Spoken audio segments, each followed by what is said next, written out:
میں اس کپڑے میں اس دوپٹے میں نماز نہیں پڑھ سکتی ہوں, نماز نہیں ہوگی. پھر اگر میری سلیوز یہاں تک چڑھی ہوئی ہیں اور میری رسٹ کھلی ہوئی ہے, میری نماز نہیں ہوگی. میری نماز کے لیے میرا سطر پورا کور ہونا, کور ہونے کا مطلب ریپ ہونا نہیں ہے. دیر is a difference between rape ہونا اور کور ہونا. ریپ والا نہیں, میوزک والا ریپ نہیں, ڈبلیو والا ریپ. ایک ہوتا ہے میں اس گھڑی کے گرد ایک چیز ریپ کر دوں ایسے کر کے, اور میں نے اس کو بالکل ٹائٹ کر دیا, اب یہ ریپ ہے, صحیح, یہ ریپ ہے.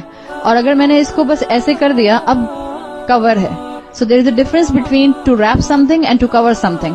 جب عورت کو نماز پڑھنی ہوتی ہے تو اس کو اپنے آپ کو ریپ نہیں کرنا ہوتا, اس کو اپنے آپ کو کور کرنا ہوتا ہے.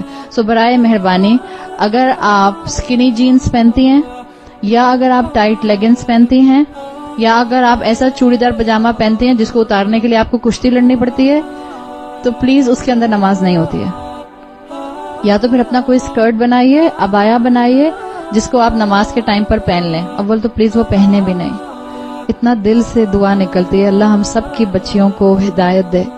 وہ لباس جو ہمارے جسم کی ایک ایک ساخت کو واضح کر دے, وہ لباس آپ گھر میں بھی نہیں پہن سکتے. بیٹی باپ کے سامنے پہن سکتی ہے؟ نہیں پہن سکتی ہے. کیسے پہن سکتی ہے؟ انفیکٹ عورت کے سامنے نہیں پہن سکتی. اتنے بڑے بڑے چاک پہن لیتے ہیں ہم, اور پھر ہمارے اوپر تک سلٹس ہوتے ہیں, اور وہ ہمیں تھائیز اپنی فل ٹائٹ لیگنز پہنے ہوئے ہوتے ہیں. عورت کے سامنے سطر کیا ہے؟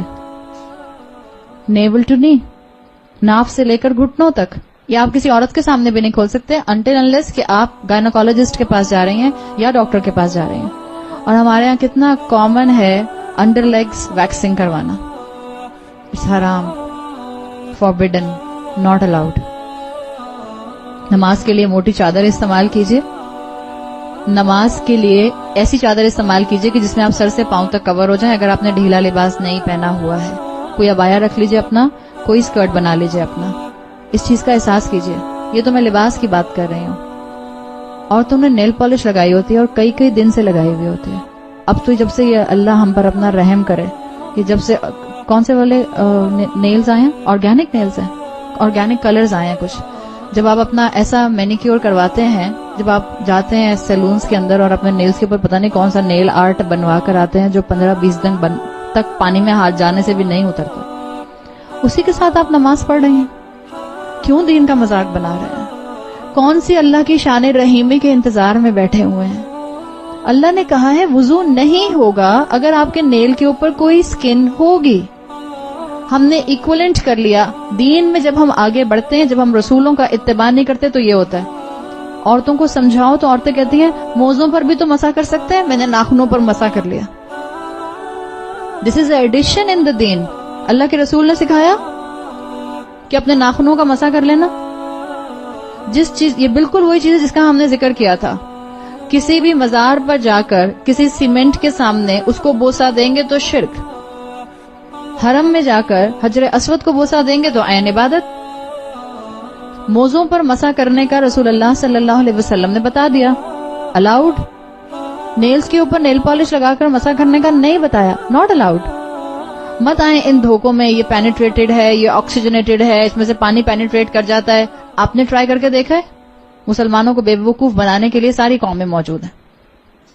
یا تو پہلے پریکٹیکل کر کے دیکھ لیجئے. کوئی ایسی نیل پالش اب تک یہاں تک نہیں پہنچی پاکستان میں جس کو بڑے بڑے کلیم کر کے کہا گیا کہ اس میں سے پانی پینیٹریٹ ہو جاتا ہے.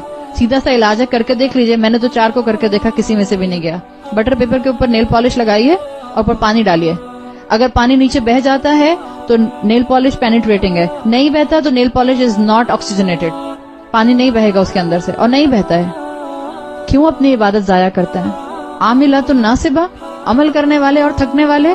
نماز پڑھی بھی اور سر سے اوپر اٹھی نہیں تو فائدہ. مت دھوکے میں آئے. یہ دنیا متاع الغرور ہے, دھوکے کا سامان ہے. پہچانے اللہ نے مجھے اور آپ کو ایک بہت اعلیٰ مقصد سے پیدا کیا ہے, بہت اعلیٰ مقصد سے. کسی کو بہت شوق ہے نیل پالش لگانے کا, ایک وضو کر کے نیل پالش لگائیے, دوسرے وضو سے پہلے اتاریے, اپنا وضو کیجئے, نماز پڑھیے, پھر لگا لیجئے. کرتے ہیں سارا دن یہی کام, بڑی بھارے گئے آپ. 12 لگا کسی کو شوق ہے تو میں منع نہیں کروں گی, لیکن پلیز اپنی نماز ضائع مت کیجئے. اگر آپ کو شوق ہے تو کیجئے. ایک ٹائم پہ مجھے بھی یہ شوق تھا, میں نے بہت کیا ہے. اتنا ہی شوق تھا مجھے کہ میں ہر نماز سے پہلے نیل پالش اور ریموور سے اتارا. اس وقت تو پیل آف نہیں آتی تھی, اب تو پیل آف آ گئی ہے, تو آپ پیل آف اتار دیجئے, وضو کیجئے, دوبارہ پھر لگا لیجئے اگر آپ کو بہت شوق ہے. مگر آپ کا وقت یاد رکھیے گا اللہ کے ہاں حساب کے قابل ہے. اللہ پوچھے گا کہاں وقت لگایا؟ اب کہ اللہ 5 وقت نماز پڑھتی تھی اور 5 مرتبہ نیل پالش لگاتی تھی اور اتارتی تھی. اللہ کی شان رحیمی کا دھوکہ مت کھائیں پلیز. اللہ تعالیٰ نے مجھے اور آپ کو گناہوں میں انوالو ہونے کے لیے اپنے شان رحیمی کو سامنے نہیں رکھا.